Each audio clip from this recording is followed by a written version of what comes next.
આંગણવાડી વર્કરોએ ચૂંટણી ફરજમાંથી મુક્તિ માટેની માંગણી આપતો આવેદનપત્ર મામલતદારને આપ્યું.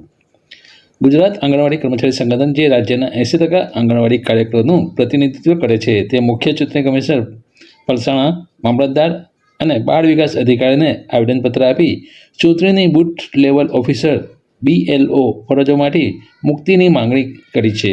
આંગણવાડી કાર્યકરો, જે બધી મહિલાઓ છે, કુપોષણ, નાબૂદી, બાળ આરોગ્ય, પૂર્વ પ્રાથમિક શિક્ષણ અને કિશોરી કલ્યાણ જેવી મહત્વની જવાબદારીઓ નિભાવે છે. ચૂંટણી ફરજોને કારણે તેમના મૂળ કાર્યો પર અસર થવાની ચિંતા સાથે તેઓ ઓછા માનદ વેતનમાં ઘરકામ અને વિવિધ સરકારી યોજનાઓનું કામ પણ સંભાળે છે. સંગઠનની વિનંતી છે કે આંગણવાડી કાર્યકરોને ચૂંટણી ફરજોમાંથી મુક્ત કરી તેમની જવાબદારી અન્યને સોંપી પોતાની જવાબદારી પર ધ્યાન કેન્દ્રિત કરવા દેવામાં આવે, જેથી બાળકો અને માતાની સેવા અસરકારક રીતે થઈ શકે. Good morning all of you. મારું નામ રાઠોડ ભારતીબેન નીતિનભાઈ છે. હું આંગણવાડી વર્કર છું. એના એકમાં હું કાર્યકર્તા તરીકે કામ કરું છું. આજે અમે અહીંયા મામલતદાર કચેરીમાં બધા એકત્ર થયા છે કે તેનું રીઝન છે કે આવનારી ચૂંટણી અંગે સંદર્ભમાં અમને જે BLOની કામગીરી જે સોંપવામાં આવી છે તે અમે સ્વીકારવા તૈયાર નથી.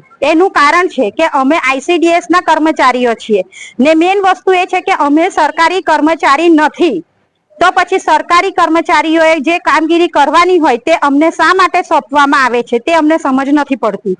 બીજી વસ્તુ કે અમારે ICDS ની જ ઘણી બધી કામગીરી કરવાની છે.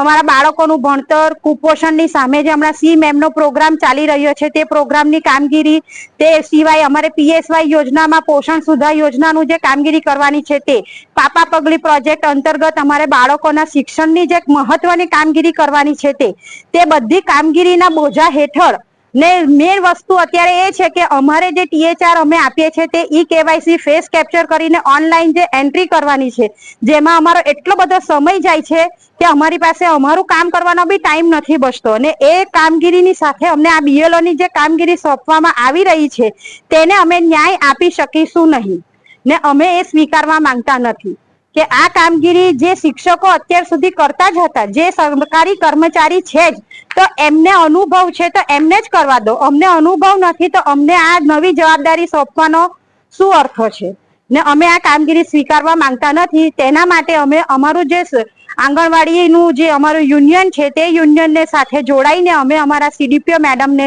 એક આવેદનપત્ર આપ્યું છે. અમે અમારી રજૂઆત કરી છે અને અત્યારે અમે મામલતદાર સાહેબને પણ આ આવેદનપત્ર આપવા જઈ રહ્યા છે અને અમે અમારી રજૂઆત કરવા જઈ રહ્યા છે કે અમને આ બોજા હેઠળ અમને રાખશો નહીં અને અમે આ નવી જવાબદારી સ્વીકારવા કોઈ તૈયાર નથી.